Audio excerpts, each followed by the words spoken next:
নমস্কার বন্ধুরা, আজকের এই ভিডিও থেকে দেখে নেব খুব সহজেই আপনি ফেসবুকে সাবস্ক্রিপশন অপশন কিভাবে চালু করবেন। চলুন ভিডিও শুরু করা যাক।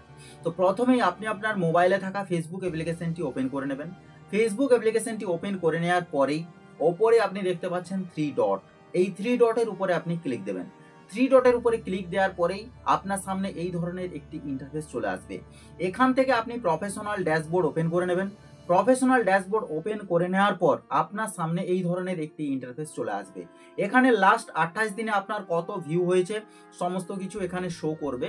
এরপরে ওপরেই আপনি মনিটাইজেশন অপশন দেখতে পাবেন। মনিটাইজেশন অপশনের উপরে ক্লিক দেওয়ার পরেই আপনার সামনে আপনার যে টুলসগুলো আপনি পেয়েছেন সেই সমস্ত টুলস এখানে শো করবে। তো এখান থেকে নিচে আপনি দেখতে পাচ্ছেন যে সাবস্ক্রিপশন অপশন সেটআপ চালু হয়ে গেছে। তো এখান থেকে আমি সেটআপটা করব। তো সেটআপ কিভাবে করব, তো চলুন দেখে নিই। তো সেটআপ করার জন্য প্রথমে কি করবেন না, সেটআপ অপশনের উপরে আপনি ক্লিক দেন। সেটআপ অপশনের উপরে ক্লিক দেওয়ার পরেই আপনার সামনে এই ধরনের একটি ইন্টারফেস চলে আসবে। একটু নিচে আপনি স্ক্রল করবেন আর স্ক্রল করার পরে এখানে আপনি সাইন আপ অপশন দেখতে পাবেন। তো সাইন আপ অপশনের উপরে আপনি ক্লিক দিবেন। সাইন আপ অপশনের উপরে ক্লিক দেওয়ার পরে আপনি কিছুক্ষণ ওয়েট করবেন। ওয়েট করার পরেই দেখবেন আপনার সাবস্ক্রিপশন সেটআপ চালু হয়ে গেছে।